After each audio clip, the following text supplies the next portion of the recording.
Thank you. Okay, so I've worked on a bunch of stuff. I'm just going to do a quick laundry list here very, very quickly just so you can see. So Game of Thrones was my first one. I did a bunch of stuff for that. Defiance on sci-fi. Starcrossed on the CW. Thor the Dark World, the second one.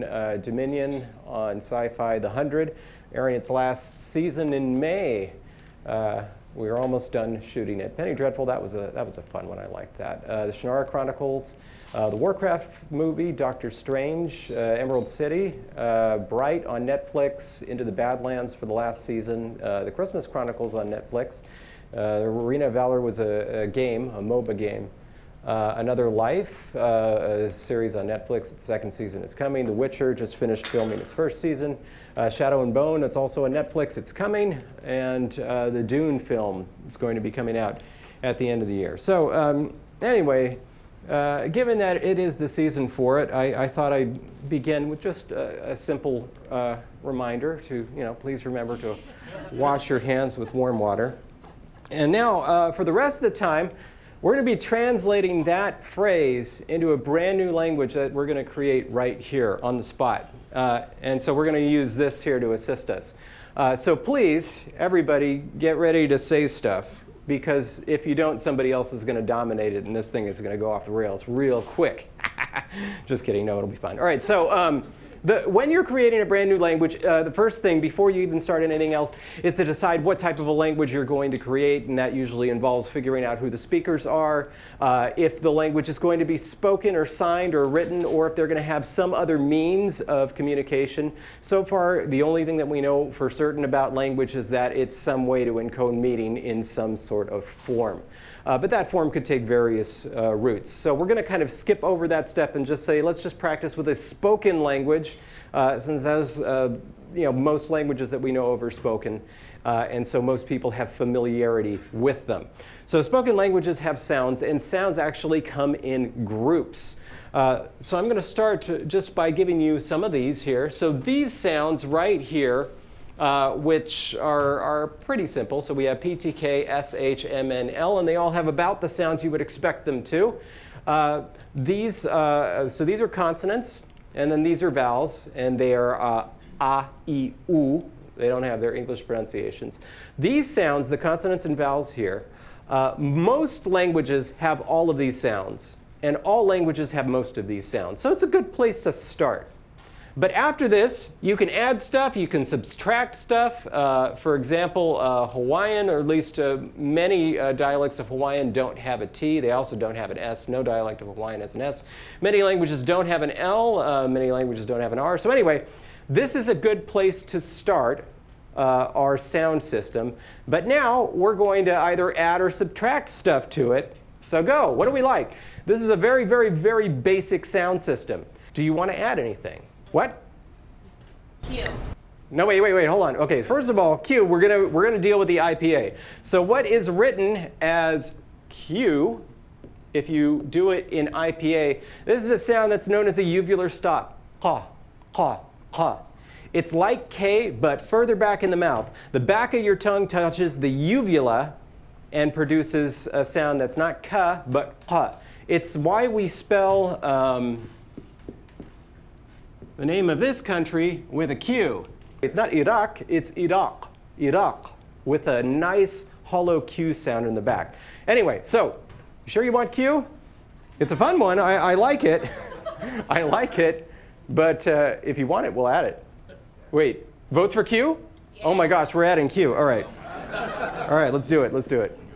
So we're going to have our basic phonology, and we are adding Q, uvular stop. All right, any others? Any other favorites? Yeah? Velar nasal.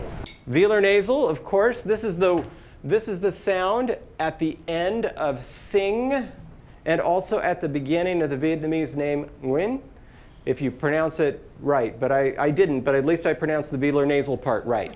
So this is a good one. Okay, anything else that we want to throw in? V. What? Give it B as in Victor.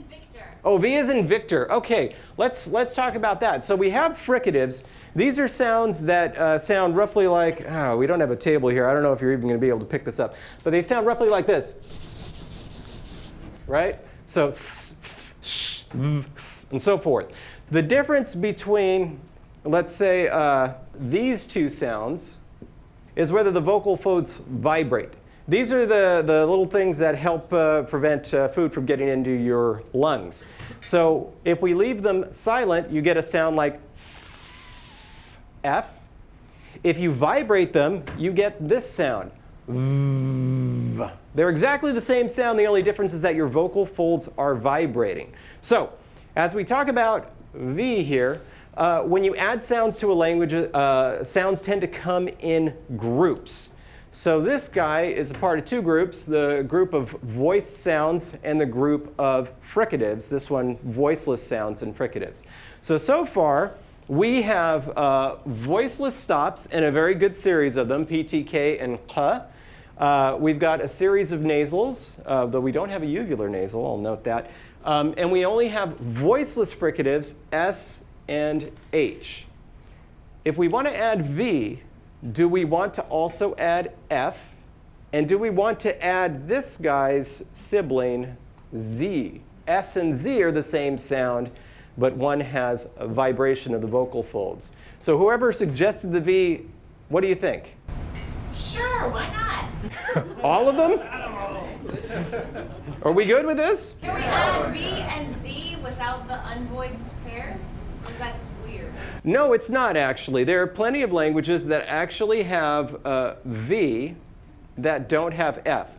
Z without S? No, you don't find that. And we already have S, so we'd have to remove it. Remember, S is there. But we could add just Z and V. There are lots of languages that will have a V and not have an F, and this is because it's a weak fricative. So something like these guys right here are strong fricatives. These and that one there, actually, these are all weak.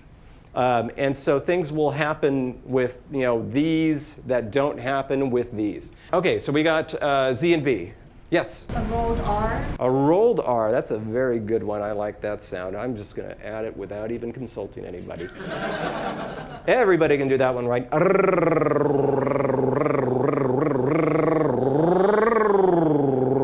And so on. That's a good one. Oh, and actually, I should have asked which type of rolled R. Did you mean that rolled R, or did you mean the one? The first one. Okay, good. Okay. So let's see. We got PTK, SZ, V. We have M and Engma. We have K. We don't have any fricatives in the back. We don't have anything like Ch or R or Ch or Ra or H or A. That's also one. These are things. Yeah. What about a ya? A ya. Hey, that's a good one. That's a good one. Any objections to ya? A ya as in yellow? Ooh, all right. The symbol for that one is a J. A J. A ya. We're getting a pretty good set. Any click? Any clicks? Clicks also will come in series if you add clicks. So for example, you'll never find a language that has a whole bunch of non-click sounds and then just has this, which is, right? No language has that. Every language has, as far as we know, I think at least the minimum is 3. It might be 2. I'm going to have to look this up. I'm very interested now. But usually something like that, which is that one. And then what else? There's also that one, which is dental. And then, I guess very few languages have this one, which looks like the chemical symbol for gold, but is that one. And then I'm missing my other click, so it's lateral. Well, no, this one was the lateral. This one was the lateral, palatal lateral. All right, well, anyway, these are the 4. Okay, how do we feel about adding some clicks? Because if we're adding 1, we're adding at least 2. Huh? All right. All right, which 2? Which 2 we want here? Or Sorry. So, The gold symbol. okay, and then what is our other one? The horse one? Or the clock one? Or that one. Okay, there we go. We got it. Okay. Clock and also, sorry, that one, no, I'm sorry. That was that and clock. Okay, good. All right, let's give us some space here. Why don't we've got a good set of consonants. Why don't we jump to vowels? Now, vowels are a little bit easier because there aren't as many that are distinguished in languages. We've got, so far, a, I, u. And actually, it's not a, it's more of an a. A, I, u. And these sounds are very common. You'll find them in many languages. English has a whole bunch of vowels that are both at different levels and at different, what do you call it? Whether they're tense or lax. In other words, keyed versus kid. Keying a car versus, joking with a car. I kidded the car. So we have things like that. European languages will have the front rounded vowels. So rather than E, they'll have E and U. And rather than just A, they'll have A and U. I don't think anybody has that sound. We should. You think so? Oh, God. That has the IPA symbol like this, which I don't think that they even list on the IPA anymore because somebody finally realized no language has that sound. So they just removed it from the IPA. But it's there. Yeah, very, very low and round. So not but Yeah. Before we go deep into vowels, Yes. quick question about the consonants. You bet. Saying like, you'll never find a language that has one of these sounds in this class of sounds, but not some of the other ones. Yes. And I was wondering, like, you're designing a language now. Yes. Are these rules that you really don't want to break because it will sound unnatural, or like? That's a good question, actually. So the question was like, when it comes to universal tendencies in languages, are these things that you want to break or not? It depends on the type of language you're making, which is kind of I don't know. For what we're doing right now, I guess it isn't as super important. I always try to kind of like make it a little bit, I guess, more natural, but you don't necessarily have to. Plus, these things are always just jumbling around in my mind. So every time one pops up, I say, well, you can't do that but you actually can do whatever you want. If you're just designing the language just on your own, you can absolutely do with that whatever you want, as long as it actually functions and some other person understands what you're doing. And you don't need to bother a bit about what other languages do. Sometimes it can help inform so you know when you're breaking the rules on purpose and when you're not. But okay, so, but yeah, we need to move. There's much more in language than just the sounds. Vowels? How about long and short variants on vowels? That's good. All right, let's do that. So rather than just a, I, u, it's a, I, u versus a, I, u. I kind of like that. So I'm just going to add this little oh, brother, of course. Well, you just trust me. This means that we're going to have long and short variants of all the vowels. So now we've got 6 total vowels, which is good. The smallest number of vowels you can have in a language, as far as we know, is 2. And there are a couple of languages in the Caucasus that are argued to have 2 vowels, 2 distinctive vowels. Anyway, now we've got 6, so we're fine. We can add more. Like, for example, we don't have any mid-vowels like this one, e or o, or this guy that looks like an upside-down e that's just an But we can also be good. Is there anybody that feels like we should have more vowels? I'm actually seeing a lot of head shaking. All right, I actually want to put this to a vote. More vowels, yay. Raise your hands. The vast majority say we're good. So we're good. We're done with vowels. All right. This is our system for the time being. A very, very, very nice and stable system that also has 2 clicks in it. All right. So there's our vowels. So the next thing, this is the important part. When you're choosing whatever vowels and consonants are in your system, you're not actually defining the sound of your language. The real definition of the sound of your language comes from the syllables. That is, what can be at the beginning of a syllable, what can be at the end of a syllable, and how syllables are built. So here are 4 different languages. The top is Hawaiian, followed by Japanese, followed by English, followed by Georgian. So if you look at Hawaiian, Hawaiian is very distinct in that it allows no consonant clusters at the beginning of the word, and it doesn't allow any consonants to come at the end of a word or the end of a syllable. And so you end up with words like ho'oponopono, which, what does that mean? Pono is, to make better. That makes a lot of sense, of course, because it's a, okay. Oh, wait. Actually, since I'm over there, I forgot what the Japanese means, too. Studied. Benkyou shita. Okay, so in Japanese, you have only one sound that can come at the end of a syllable. However, you have certain circumstances where vowels can disappear, making it sound more or less like you can have more than just an N at the end of a syllable. So here there's an invisible I vowel that kind of drops out.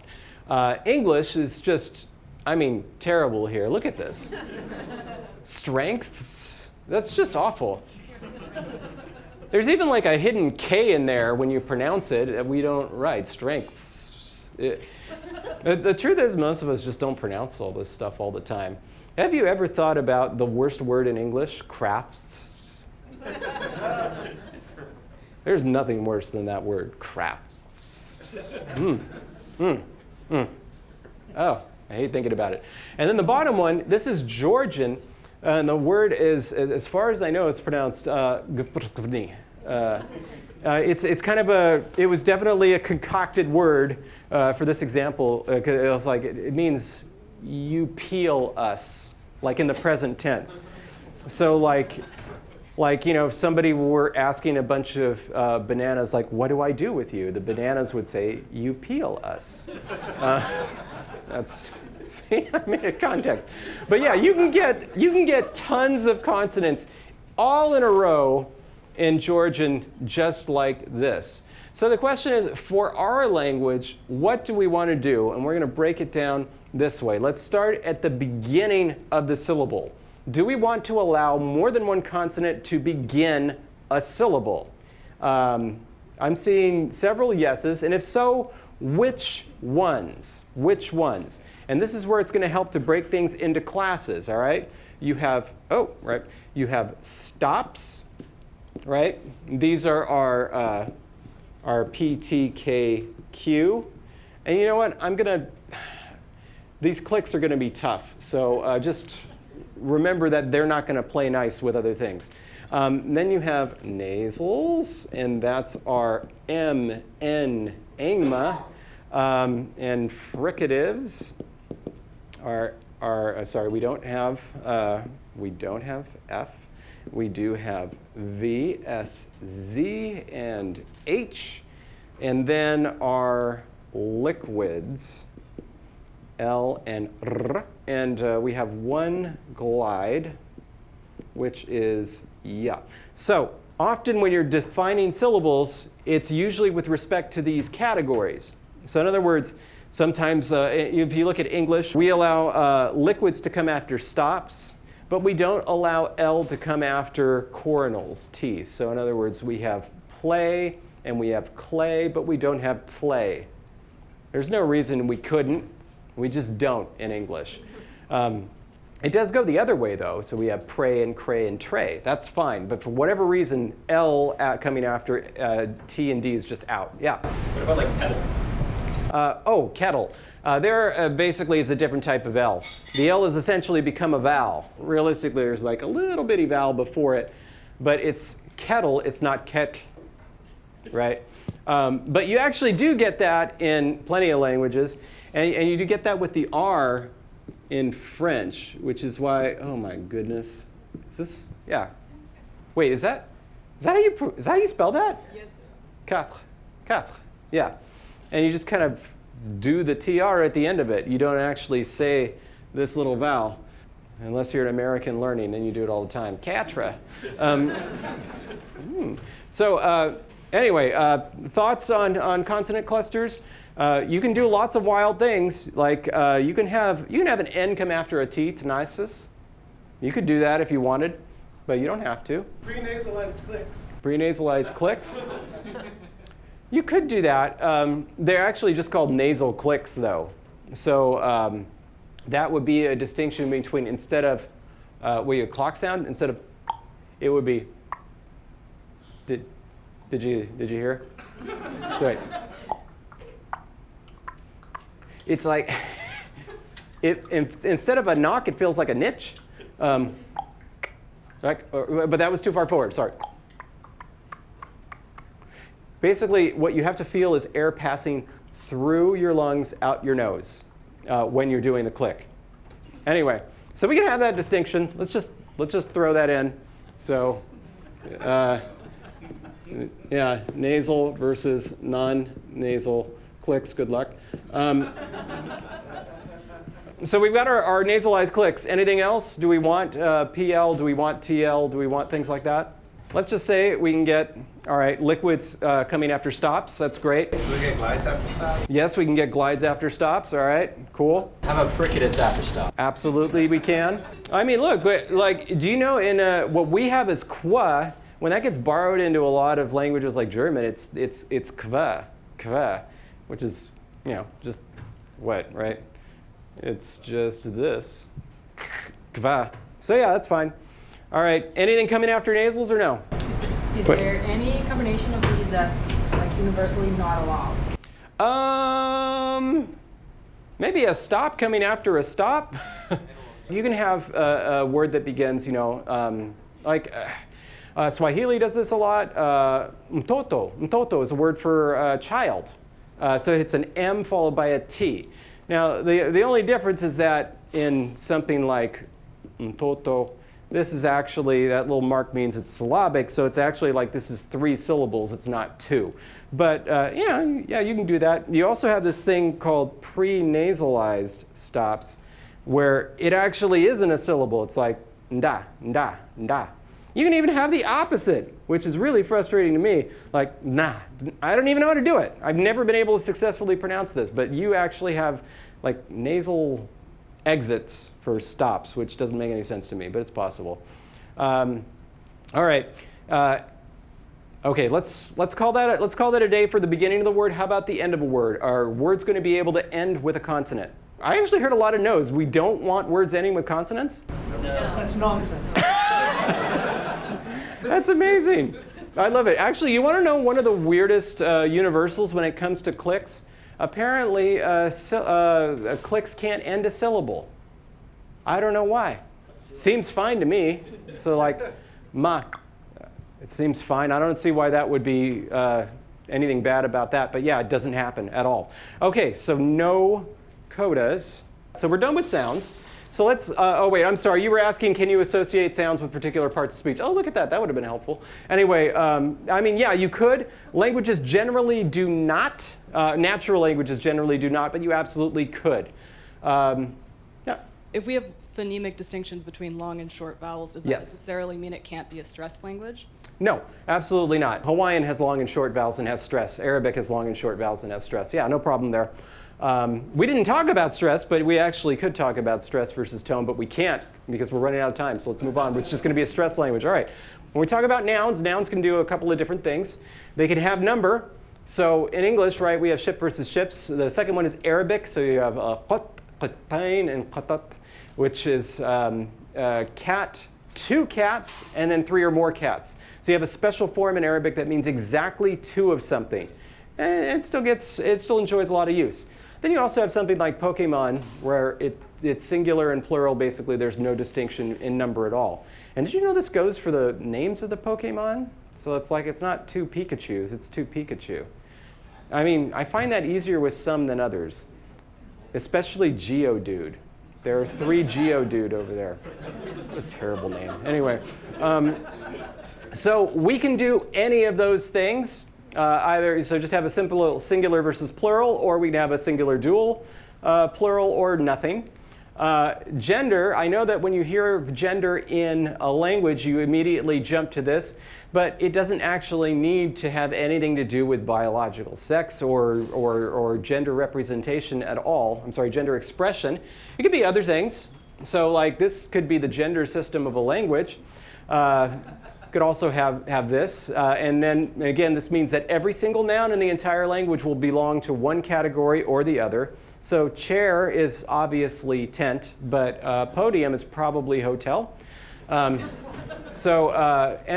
this is just a favorite of mine. I mean, just because they're three things I really like. You could have rectangles, squares, and other shapes. Natural, artificial, supernatural. This is actually one that's instantiated in one of the languages of the world, or a few of them. You could divide them into this, or this is a good one. Yeah.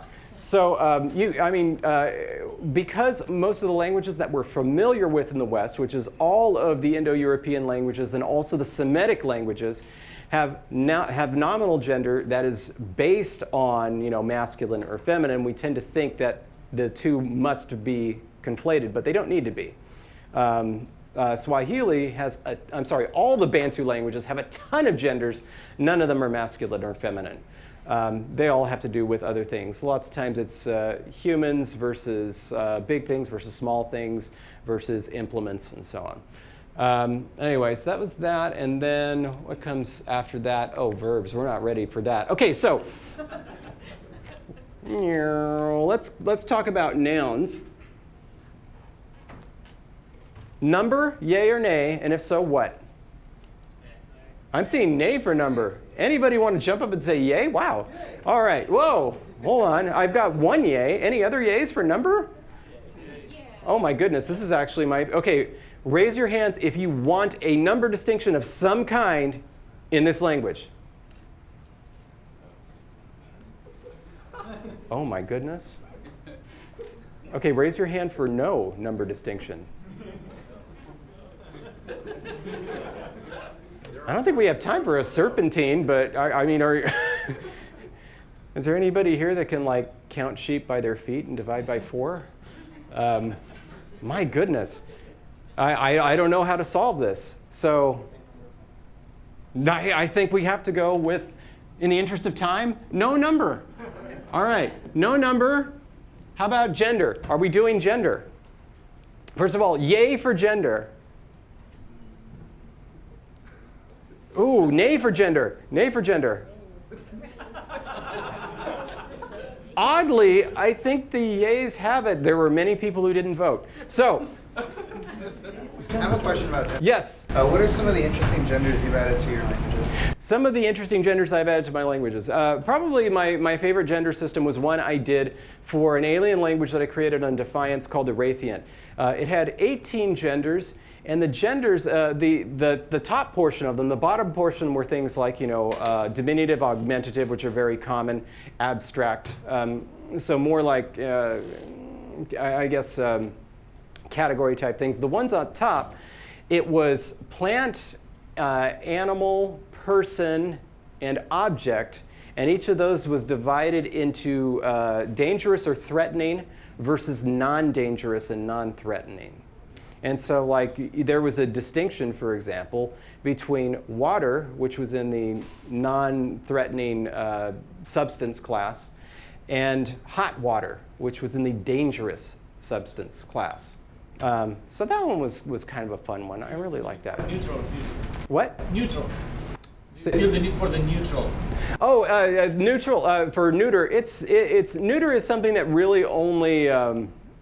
It only makes sense, or we only see it in systems that also have masculine and feminine. You don't tend to see it elsewhere, or if you do, it's basically a category called other, rather than neuter. Because of course, neuter is neuter, it means neither one. So it implies two others. So other is usually a better name for that. And honestly, there usually is a dumping ground in gender systems where it's like, if you don't know what it is, it goes here, unless it's a binary system. And usually it's one of the ones that has to do with if it's not specifically this or that thing or this thing, then it goes here.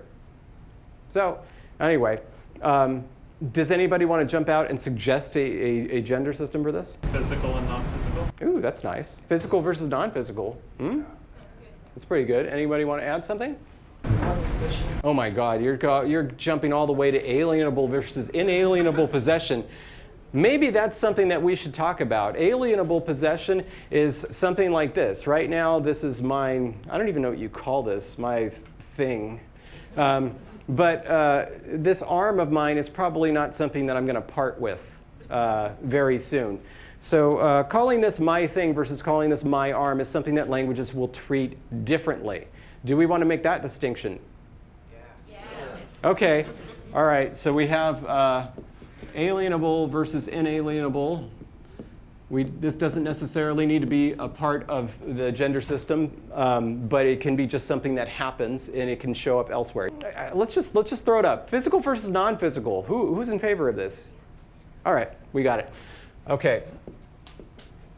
Okay, and then we're just going to look at verbs really quickly because both of the verb forms that we have are a little strange. But verbs will sometimes change their form depending on how they're used in the sentence. So for tense, for example, one way that your verbs can change is not at all. It just doesn't change no matter how it's used. You could also have a past versus non-past distinction. This is what English has. You could also have past, present, and future. This is what Latin had.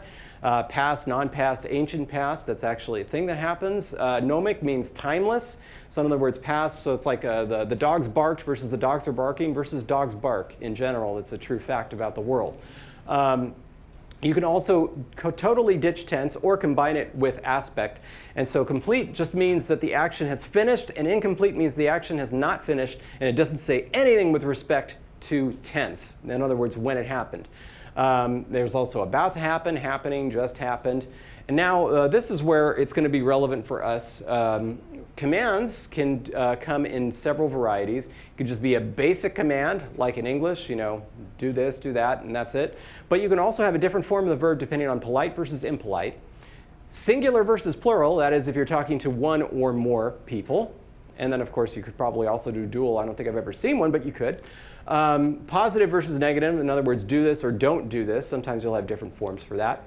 And then for non-finite forms, these are things like if you're going to have a separate infinitive or if you're going to have a participle or something like that. Now, the reason I'm kind of giving this the short shrift, even though this is the most complicated aspect of language, is remember that what we're translating is, please remember to wash your hands with warm water. And so there's only two verbs there, right? There's remember, depending on what we do with please, but there's remember, and then there's wash. Remember is a command, and the wash part, or the to wash part, is basically an infinitival construction, meaning that there's no tense, there's no aspect, it's just the bare form of the verb. So the only question that I think I want to put forth to us is, these are nouns. Let's talk about verbs. Command forms. Do we want to make any distinctions between polite, impolite, how many people we're talking to, or positive or negative? Polite. Okay, okay. All right. So you want to make it, basically, if you have a polite distinction in your what you're talking about, in your command forms, all you're doing is making it extra clear when you want to insult somebody. So, all right. So here, polite versus impolite. We're going to have to eventually do these things, right? Okay, so polite versus impolite. Multiple, talking to one person or more? No. That's very good. Do you know why it's good? Exactly. These things tend to agree. Very good. Okay, and then positive versus negative, it's not really going to come into play for us because usually if one is going to be default, it's going to be positive. In other words, if there's going to be like a little affix on something that indicates a difference in category, usually the one without it is going to be the positive. It would be pretty cool if there was a language where the default form was negative command forms. If you just say in the word, it means don't do it. That's pretty cool. Okay, and then for infinitives, do we want something that's going to indicate the infinitive? In English, we have this little to that we throw in there. Other languages like Spanish will actually add a little ending like amar versus amo. What do we think? Something or nothing? Oh boy, we haven't even gotten to the fixes yet. Those are coming later. Make the infinitive the root, the simplest form. Oh, I'm hearing infinitive the root. Does anybody agree or disagree? Okay, basic form. Good. All right. So, but this could still be different. All right, next. Modifiers. Okay. So, when you look at these, reading from left to right, which one of these is the cat box versus the box cat? All right. We say that because in English, our modifiers come first. So even though these are both nouns, if you put one in front of the other, we assume that we're talking about a this kind of thing, not a this kind of thing. Obviously, a language can be totally neutral with respect to this fact, and you could have this be the natural order. Which one do we want? Like English or like Spanish? Spanish it is. All right, so we're going to just make a quick little note here. Nouns are followed by modifiers. Good. Okay, are we going to have adjectives, or are the adjectives going to be verbs? In other words, do you want to just have an adjective that means warm and we'll deal with how it means warm later? Or should it be something like there's a verb that means to be warm and we need a participle? Oh boy, we need to revisit verbs then. But okay, we're going to have to, so let's just, we're going to say adjectives to verb and we'll come back to that. Okay. Adverbs, do we need adverbs? Okay, let's see. Please remember to wash your hands with warm water. I don't think we need adverbs, but just know that they exist. Anyway, so now we're jumping to pronouns. Pronouns can have a bunch of different things. This is something that every single language on the planet has, as far as we know. Every single language on the planet has a first and second person pronoun. It makes at least that distinction. Many also have a third-person pronoun. Most will not have gender associated with that third-person pronoun. By the way, something I also throw in there, many also distinguish singular versus plural. Some don't. Some don't. Then there's also, a system where there's gender on the pronouns, and then the question is it on just the third person? Is it also on the second person? Is it also on the first person? And it gets less and less common as you go from third to second to first. So for example, like Arabic has gendered second-person pronouns but not first-person pronouns. Russian distinguishes gender on the verb in the first person in the past tense only. It's kind of wild. Anyway, so I don't think I've got anything else for pronouns. Oh yeah, there's also politeness that you could throw onto these things. What do we think for, and then agreement? In other words, when is the verb going to agree with something? So first, are we going to have first, second, and third person pronouns, or just first and second? First, second, third. First, second, third. Only third. Oh my goodness. Let's go first, second, third, and then the question when it comes to gender and pronouns always comes from the gender, from the nouns. So we have physical versus non-physical. Is this going to show up in our pronoun system or not? Yes. Third person, second person, and first person, just third person? What do we think?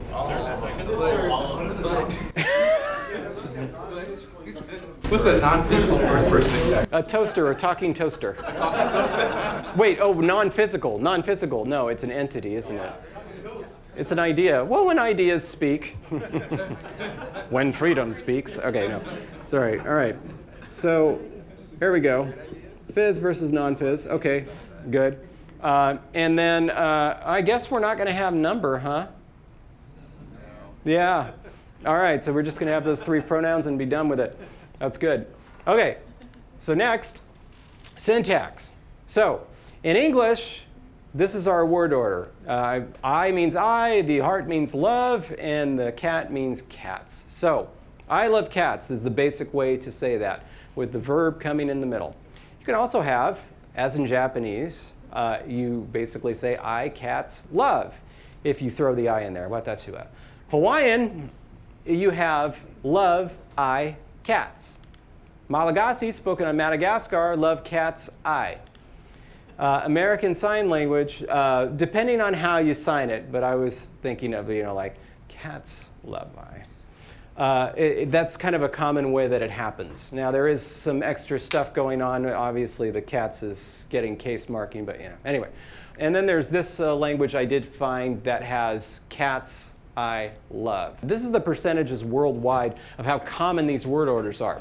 Japanese word order is the most common. Ours is the second most common. Hawaiian is the next, but you can see there's a huge drop off there.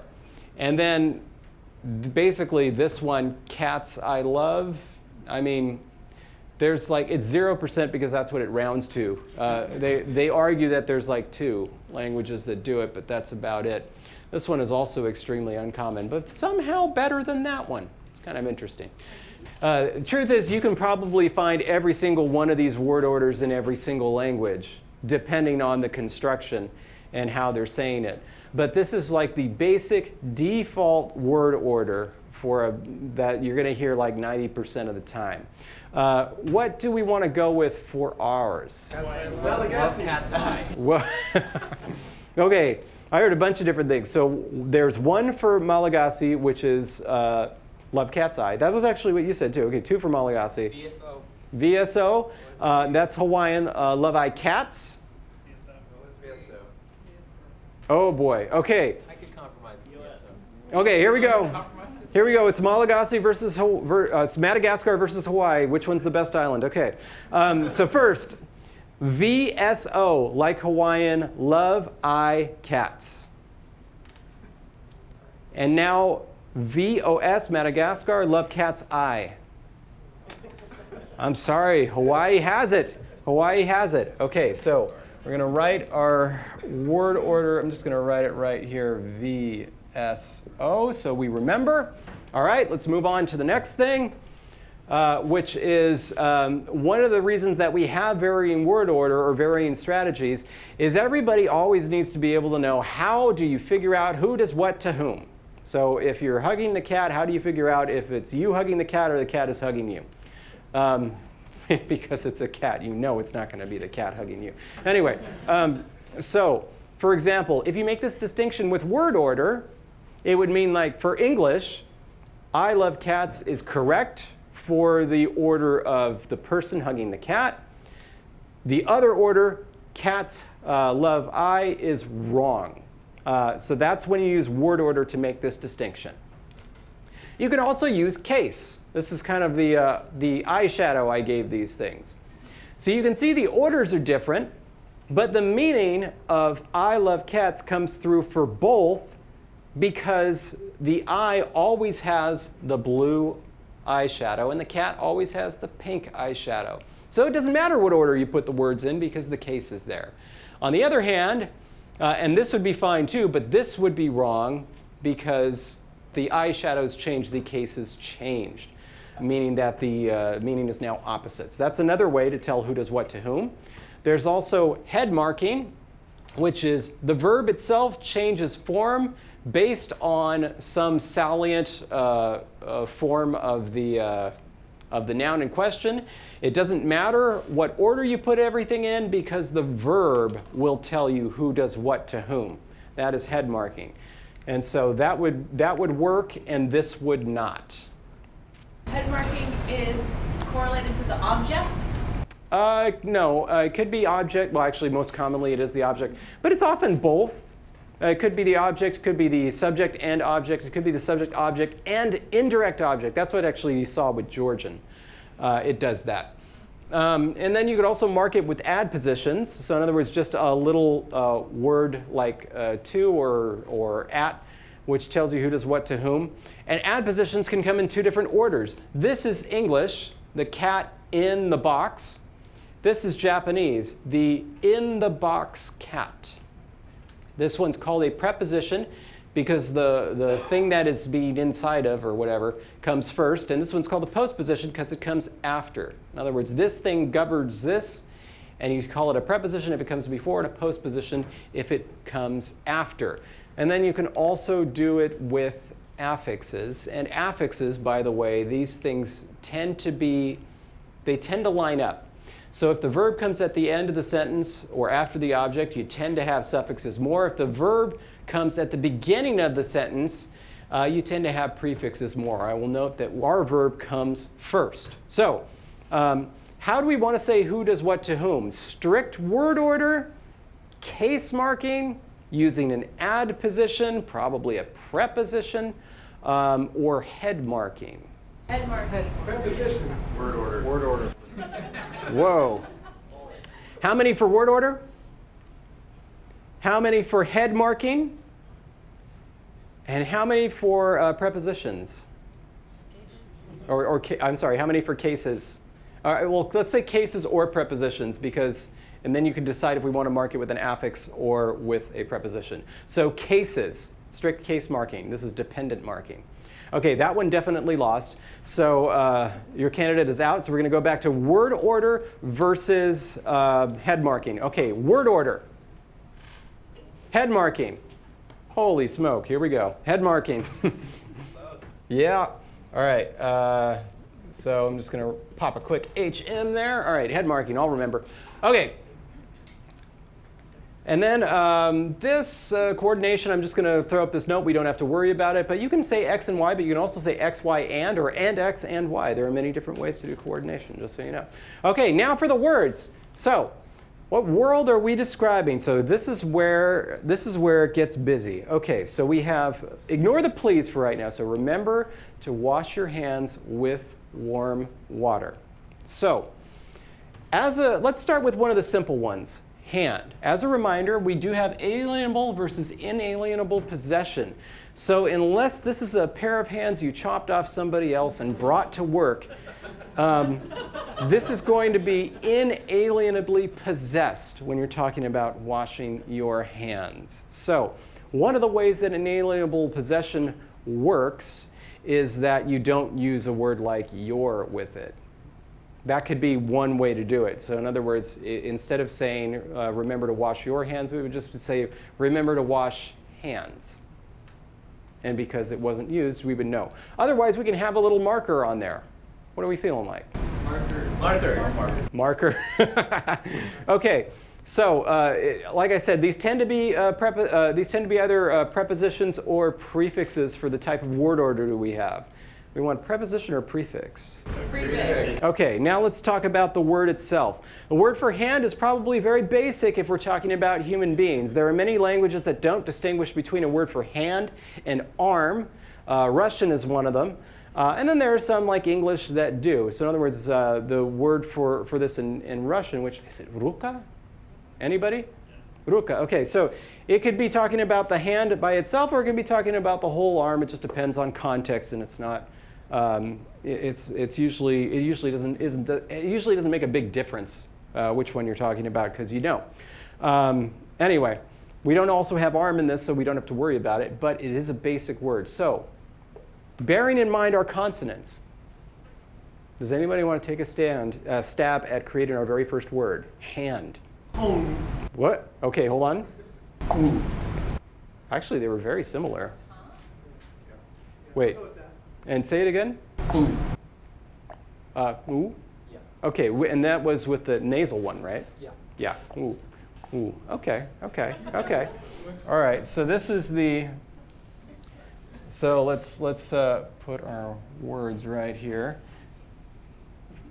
And this is how we indicate nasalization usually. But I mean, you do it differently for clicks, don't you? You usually just put the N right there. But I'm gonna, or an engma, but I'm gonna leave it like that. Also, is that a long ooh? Yeah. Oh, yeah. All right. There we go. Long. All right, so we got that. Ooh, hand. OK. And so now we need to say that this hand is inalienably possessed. How do we want to do that? Do we want to do it with just a prefix that just says this thing is inalienably possessed? Or do we want to do it with a special pronominal marker? So in other words, you have different pronominal markers. That means this thing is alienably versus inalienably possessed. Prefix. Right, but OK. So yeah. Oh, I see what you're saying. OK, so one that's related to pronouns or one that's not. So related to pronouns, raise your hand. Not related to pronouns. Wow. We really are programmers. Just separate all the meanings out. Make sure they each have their own little bit. OK, so what should this prefix be? What should the form of this prefix be that says this thing is inalienably possessed?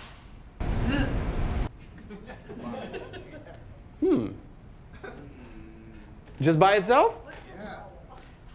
We never said that. We couldn't, did we? You happy with z ooh? Crap. Sorry. Z ooh. Z ooh. I'd go with za. Za. Z versus za. Hold on. How many for z? How many for za? All right, fair compromise it is. Okay, za is going to be inalienable. We'll just write it like that. Now we're probably going to need the your part somewhere. And remember that modifiers come second. So the modifier is going to come after this. So we're going to need a second person pronoun for, I don't know. Well, actually, since we have this gender system, physical versus non-physical entities, that means that you have to make a choice. Are you talking to physical or non-physical entities? Yes. I suppose, well, the question is, would non-physical entities have hands? Right. Or if they did, would they even need to be washed? Because they're not physical. I don't want to get a computer virus. Ooh. All right, well, let's start with this. What is our physical second person pronoun? Something with R. Something with R. R. Anybody want to add to R? Ri. Ri. Ri it is. Okay, so then we can do one of two things here.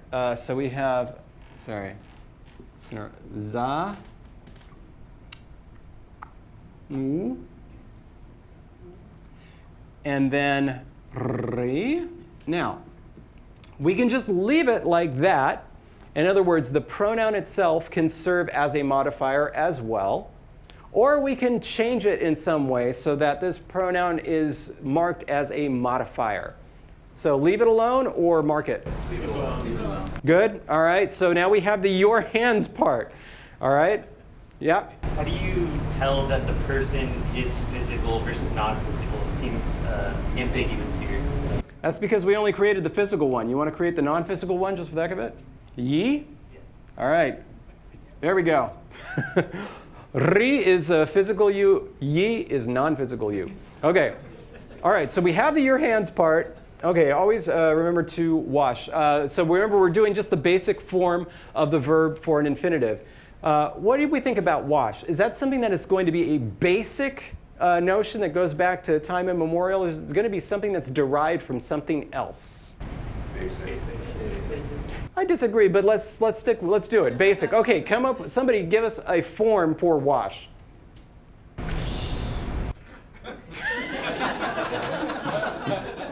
The language doesn't have a sh. Remember that. We had the option. We didn't go with it. Inga. Inga. Inga? Anybody? Inga. All right. Here we go. So, Inga. Yes, and we need the infinitive, remember. It's to wash your hands. So right now, we have to wash your hands. Inga zak uri. I'm sorry. Inga zak uri. No, I'm sorry. Inga zak uri.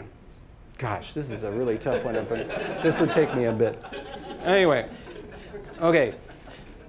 What do we want to do next? Remember or with warm water? Remember.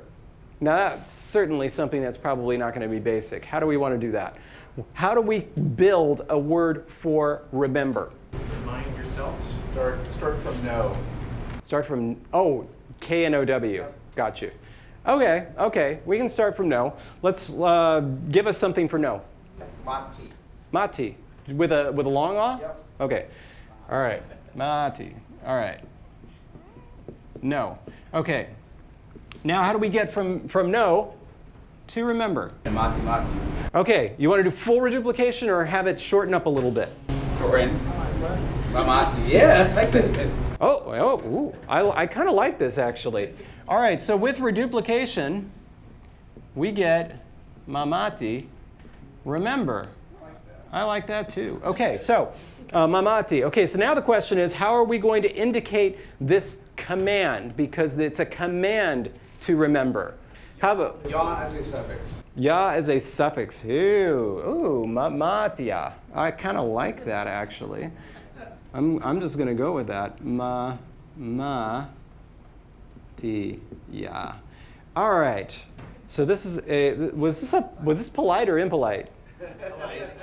Polite. Okay, now you're right. Mamatia inga zanguri. Okay.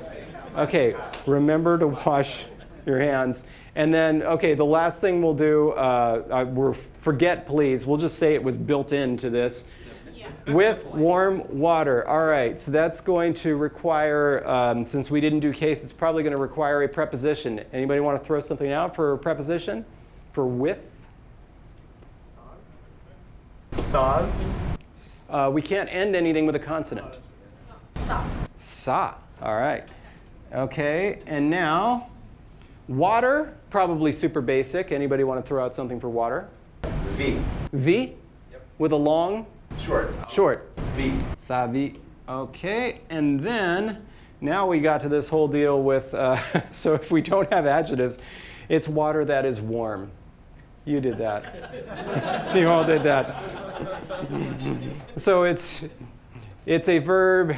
It's going to be some sort of in some sort of a form, probably present tense or gnomic tense, and it might agree with something. So let's start with warm. Is it going to start as warm, or is it going to be built off of hot? Build up hot. Build up hot. What? Okay, hot. Give me something. Hey, Wait, I heard ea first. Okay, how are we going to take ea? Wait, we don't have that vowel. Let's call it aya. Okay, how are we going to take aya and turn it from hot to warm? Ish. Yeah, how are we going to do that? Ish. Change the starting vowel To what? to the low round one. Oh my God.